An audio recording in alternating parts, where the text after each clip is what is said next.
పని మనిషితో పాడ్కాస్ట్ అన్నారు మేడం, మీరు వచ్చారు. సారు మేడం కాదు, పని మనిషి కుమారి. ఇదేంట్రా అయితే?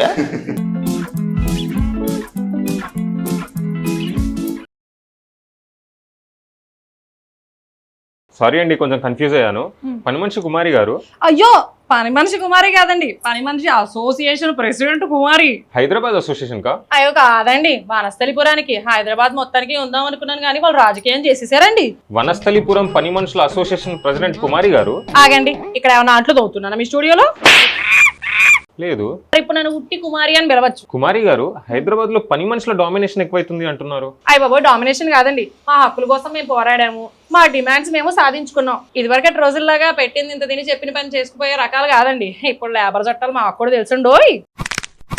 అవునండి కుమారి గారు, మీ పర్ మంత్ ఇన్కమ్ ఎంత?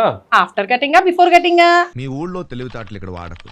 అదేనండి, ఈ మధ్యకాలంలో ట్యాక్సులు కడుతున్నాం కదా, ఫార్మ్ 16. ఇంతకీ మీరు కూడా ట్యాక్సులు కడుతున్నారా లేకపోతే అంతా బ్లాకేనా? కడుతున్నామండి. కటింగ్స్ పోయాకే చెప్పండి. అవి కెమెరా ముందు చెప్పొద్దన్నారండి మా సీఏ గారు. మరి ఇంతదానికే కటింగ్స్ పోయాక కటింగ్స్ పోకముందా అని అడిగారా? అవన్నీ మాకు కూడా తెలుసు అని చెప్పడానికి చెప్పానులేండి. సరే, ఏదో ఒకటి చెప్పండి. పర్ మంత్ రఫ్లీ ఎంత వస్తుంది ఇన్కమ్? ఆ సాఫ్ట్వేర్ అమ్మ వాళ్ళ ఇంట్లో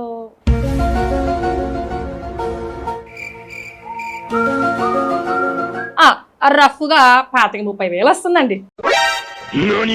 సరే, మిగతా డీటెయిల్స్ తెలుసుకునే లోపు ఒకటి షో అయిపోయినది పెట్టిస్తానండి టీ.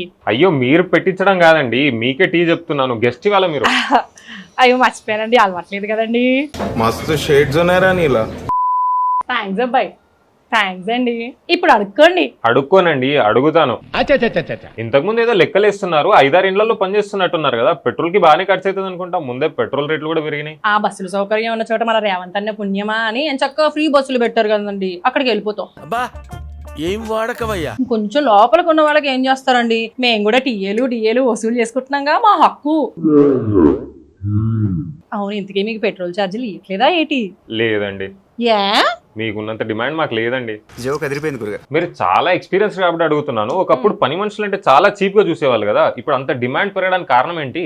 ఉందండి, ఓ పెద్ద కారణమే ఒళ్ళు బద్దకాలు. ఈ మధ్యన అందరికీ తెగ ఒళ్ళు బద్దకాలు పెరిగిపోయినాయి. ఇంట్లో ఉన్న అంట్లు తోముకోవడం రాదు, హ్యాంగర్ కొన్న బట్టలు జస్ట్ వాషింగ్ మెషిన్ లో వేస్తే అదే ఉతికి పడేస్తుంది కదండి, అవి కూడా రాదు. పేరుకి పిల్లల్ని అంటారే గాని వాళ్ళని పెంచడం కూడా చేత కదా. ఏ మాటగా మాట, వాళ్ళ పిల్లలైనా మా పిల్లలైనా బంగారాలా చూసుకుంటామండి మేము. అదే పని మనుషులు ఇప్పుడు బంగారాలు ఎత్తుకపోతున్నారు, మర్డర్లు చేస్తున్నారు అంటున్నారు. అయ్య బాబోయ్, అది మేం కాదండి, నేపాలి బ్యాచ్ మాఫియా అంట అదేదో. ఓయమ్మా, చిన్న సెకల్ లేవురా నీలా. సో జనాల బద్ధకమే మీ సంపాదన కారణం అన్నమాట. కరెక్ట్, ఇది కరెక్ట్ గా చెప్పావయ్యా. అవునండి, మీకు ఒక విషయం చెప్తాను. ఇప్పుడు పనిచేసే ఇళ్ళ వాళ్ళ గురించి కాదండి, అదే ఇప్పుడు ఇల్లు చేస్తూ ఉంటాను కదండి, వాళ్ళు ఏం చేస్తారో తెలుసా? నేను చక్కగా ఇంట్లో కూర్చొని వండుకోవడానికి బాగా బద్ధకం వేసి అక్కడెక్కడో ఉన్న రెస్టారెంట్ నుంచి ఆర్డర్ చేస్తారా? పాప ఓ కుర్రాడు అక్కడి నుంచి అలా ఫుడ్ ట్రాఫిక్ లో కష్టపడి తీసుకొని వస్తాడా? పాప లిఫ్ట్ పని చేయకపోతే మెట్లు ఎక్కువస్తాడు, ఆ డోర్ దగ్గర అలా గట్టి బెల్లు కొడితే పాపం సోఫా మీద కూర్చుని వాళ్ళకి ముడ్డు లేపడం కూడా బద్ధకమే. కుమారి, ఆ డెలివరీ తీసుకురా అంటారు. అప్పుడే డెలివరీకి రెడీ అయిన గర్భిణీలా ఇంత పొట్టేసుకొని కూర్చుని ఉంటారు. ముందర వాళ్ళకి చేయాలి డెలివరీ. చాలా ఇండ్లలో గొడవలకు కారణం పని మనుషులే అంటున్నారు. ఇంట్లో ఇన్ఫర్మేషన్ అంతా బయట పెట్టి ఫ్యామిలీస్ లో గొడవ పెడుతున్నారు అంటున్నారు. యావండి, ఇంట్లో మూడో మనిషి ఉన్నప్పుడు మూసుకొని కూర్చోక పర్సనల్ విషయాలన్నీ మాడేసుకుంటారు ఏంటి? చిన్న విషయానికి పెద్ద విషయానికి భార్యాభర్తలు ఇద్దరు గొడవ ఆడేసుకుంటుంటే మాకు భయం ఏదేటి? పని పోతుందని భయమా? లేదండి, వాళ్ళు ఈడిపోవడమో ఇంకేదో చేసుకోవడమో జరిగితే పోలీస్ స్టేషన్ చుట్టూ మేము తిరగాలండి సాక్షి సంతకాలకి. ఎందుకండి టెన్షన్లను టైం వేస్ట్? మనకు కావాల్సింది మెయిన్ ఇది. అందుకేనండి ముందు జాగ్రత్త కొద్దీ ఇరుగు పొరుగు వాళ్ళందరికీ ఒక మాటేసి ఉంచుతాం. మూడో మనిషి ముందర పర్సనల్స్ ఎవరు మాట్లాడతారండి? మీరే గోడలకు చెవులు పెట్టి వింటారంట కదా. ఎక్స్పీరియన్స్ అయినా మీరు, లేకపోతే రికమెండేషన్ అంటారు కదా, దాని మీద వచ్చారా? అలా అంటారేంటండి? సరేనండి, మీకు మాట చెప్తాను. ఇప్పుడు పనిచేసే ఇళ్ళ వాళ్ళ గురించి కాదండోయ్. నువ్వేదో కొంచెం తేడాగా కనపడుతున్నావే. నేను ఒక ఇంట్లో పనిచేసేదన్నా, అవునని అక్కడ పడితే అక్కడికి అన్నిటికీ తీసుకెళ్లేదండి. సూపర్ మార్కెట్లకి తీసుకెళ్లేది, ఊళ్ళకి తీసుకెళ్లేది. ఇలాగే ఒక రోజు షాపింగ్ కోసం మేము క్యాబ్ ఎక్కామండి. ఆ ముందర క్యాబ్ డ్రైవర్ కూర్చున్నాడు, నేను కూర్చున్నాను, వెనకాల అమ్మ కూర్చుందా. ఆవిడ వాళ్ళ ఫ్రెండ్కి కాల్ చేసి, ఏమే మా ఆయన ఊరెళ్ళాడు, అదే అండి ఆన్ సైట్ అంటారు కదా, ఆన్ సైట్కి వెళ్ళాడు, లాకర్ కీస్ కూడా ల్యాప్టాప్ బ్యాగ్లో వేసుకొని వెళ్ళిపోయాడు, ఈవినింగ్ ఏమన్నా ఫంక్షన్ ఉంది, నేను వేసుకోవడానికి ఏ జ్యువెలరీ లేదు, ఇల్లంతా ఖాళీగా ఉంది, మా ఆయన ఆఫీస్కి వెళ్ళాడు, నేను ఏమైనా ఫంక్షన్కి వెళ్దాం అనుకుంటున్నాను, నీ నగా నట్రా ఏమన్నా ఇస్తావా, ఫంక్షన్కి వేసుకొని వెళ్తా అని చెప్పుందండి. నాకు అర్థం కాలేదు సార్. దాంట్లో తప్పేముందండి, ఫ్రెండ్షిప్ లో అడిగింది. అయ్యో మీకు ఇంకా అర్థం కాలేదా? ఆ ముందర క్యాబ్ డ్రైవరు నేను ఉన్నానా అండి, మా ముందరే అలా చెప్పేస్తే ఇల్లు ఖాళీగా ఉంది, ఎవరూ లేరు, వాళ్ళ ఆయన జాబ్కి వెళ్ళాడు, ఈవిడేమన్నా ఈవినింగ్ ఫంక్షన్కి వెళ్తుంది, ఇంట్లో నగ గట్రా అన్ని ఏమైపోవాలండి? అంటే మీరు క్యాబ్ డ్రైవర్లను అనుమానిస్తున్నారా? రే అమాయకుడిని నన్ను అనుమానిస్తే కళ్ళు పోతాయిరా. అయ్య బాబోయ్ కళ్ళు పోతాయండి, నేనేం అనుమానించట్లేదు. ఏదో క్యాబ్ డ్రైవర్లు కానీ పని మనుషులు కానీ అందరూ మంచోళ్ళే ఉంటారండి. లక్షలో ఎవడో ఒకడు తేడా ఉంటాడు, ఆ లాటరీ అడిగి తగిలింది అనుకోండి ఇల్లు గొల్ల కాదు. చూసారా సార్ డబుల్ యాక్షన్. ఇంత నాలెడ్జ్ ఉంది, మీరు ఎంత చదువుకున్నారండి?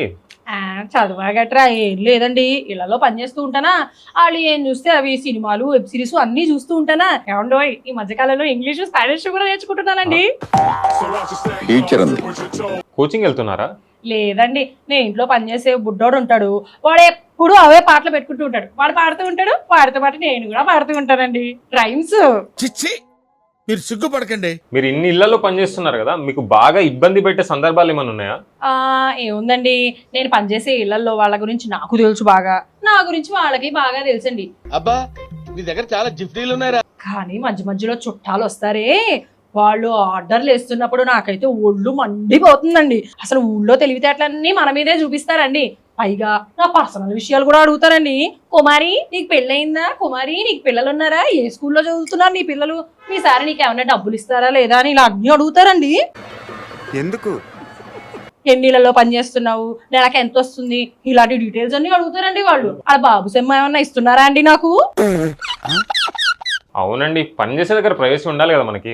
అవునండి, పైగా వాళ్ళందరూ కూర్చొని మాట్లాడుకుంటూ ఉంటారా అండి, నేను అలా వెళ్ళగానే టీవీ వాల్యూమ్ ఒకటేసారి తగ్గించినట్టు వాళ్ళు సౌండ్ తగ్గించి కుసకుసలాడుకుంటూ ఉంటారండి. నేను అందాం అనుకుంటానండి, అరే ఎర్రి పప్పల్లారా వీళ్ళ గురించి మీకంటే బాగా నాకే తెలుసురా అని, కానీ అనలేను కదండి. మరి ఈ ఫ్రస్ట్రేషన్ ఎలా తెచ్చుకుంటారండి? ఏముందండి, నేరుగా వంటింట్లోకి వెళ్ళిపోయి అంట్లు తవ్వేటప్పుడు గిన్నెల సౌండ్ బాగా గట్టిగా చేస్తానండి. ఏం మాట్లాడుతున్నావురా? నాకు పని మనుషుల పట్ల ఎటువంటి వివక్షత లేదు, కానీ సినిమాల్లో పని మనుషులతో రొమాన్స్లు, జోకులు, ఎఫ్ఐఆర్లు ఇట్లాంటివన్నీ చూసినప్పుడు మీకు ఏమనిపిస్తుంది అండి?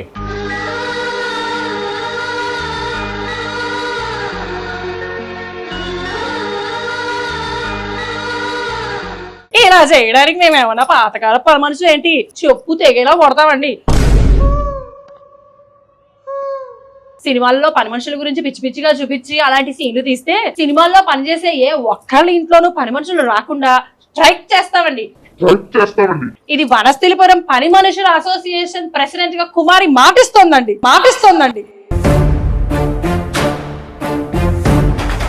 వర్క్ ఫ్రమ్ హోమ్ వల్ల మీకు ఏమైనా ఎఫెక్ట్ అయిందా అండి? ఇది వరకు వాళ్ళు ఆఫీసులకు వెళ్లే రోజుల్లో అంటే 2 స్పూన్లు, 2 ప్లేట్లు, 2 గ్లాసులు ఏవో ఉండేవండి. ఇప్పుడు ఆ వర్క్ ఫ్రమ్ హోమ్ ఆప్షన్ ఒకటి వచ్చిందా, సింకు నిండా సామాలే అండి, చెత్తబొట్ట నిండా పార్సిల్ కవర్లే. కానీ ఒక విషయం ఏంటంటే ఇంట్లో పడే ఏడుస్తారు కదండి, మనం ఏ టైంకి పనికి వెళ్ళా సరిపోతుందండి. ప్లస్లు మైనస్లు 2 ఉన్నాయన్నమాట. హాయ్, చివరగా మీ పని మనుషుల తరఫు నుంచి మీరు ఏమైనా డిమాండ్ చెప్దాం అనుకుంటున్నారా? మాకేముంటాయండి, మాదే డిమాండ్. అంటే పబ్లిక్ అయిపోయారంటారా మీరు? మాకు వాళ్ళు శాలరీలు ఇచ్చాక వాళ్ళు ఈఎంఐలు కట్టుకోలేక చాలా ఇబ్బంది పడుతున్నారండి. మా ఓనర్లకే వాళ్ళు పనిచేసే కంపెనీలో కాస్త జీతం పెరిగితే బాగుంటది అనుకుంటున్నామండి. సో ఓనర్ల బాగు కోరుకుంటున్నారు, చాలా గ్రేట్ అండి మీరు. ఏం లేదండి, వాళ్ళు బాగుంటేనే కదండి మాకు పని. అవునండి, ఇంతకీ మీ ఇంట్లో పని మనుషులు ఏమన్నా ఉన్నారా, జీతం ఎంత ఇస్తున్నారేటి, ఏమన్నా రికమెండేషన్ గట్రా చేయమంటారేటి? అబ్బో మా ఏరియాలో పని మనుషులకు చాలా డిమాండ్ లేండి, నెల రోజుల నుంచి ఒక్కరు దొరుకుతలేరు. మీరు ఏదైనా రికమెండేషన్ లెటర్ ఇస్తే చూద్దాంలేండి ముందో వెనకో. ఇలాంటి చాలా ఉన్నాయి, ఇంకా దాచాం కుప్పలుగా.